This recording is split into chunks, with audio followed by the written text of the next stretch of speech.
बात यह है कि हज़रत मसीह अलैहिस्सलाम ने तो लिखा है, इसका मतलब समझ नहीं आया कि 3 को 4 करने वाला होगा, लेकिन बाद में जमात में मुख्तलिफ़ किस्म के इसकी तशरीह वज़ाहतें की हैं। एक ये भी की जाती है कि पहले 3 भाई थे ज़िंदा, और एक भाई जो थे सबसे बड़े बेटे हज़रत मसीह अलैहिस्सलाम के पहली बीवी से, वो अहमदी नहीं थे, मिर्ज़ा सुल्तान अहमद साहब, मिर्ज़ा सुल्तान अहमद साहब, उन्होंने हज़रत खलीफा सानी की बैत की थी।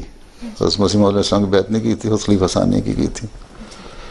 मरकज़ हैं इस्लाम के, वो भी लिया जाता है कि पहले खाना मक्का था, मदीना हुआ, फिर कादियान हुआ, फिर रब्बा हुआ, रब्बा शहर बसाया उन्होंने, ये भी एक तशरीह की जाती है, हैं?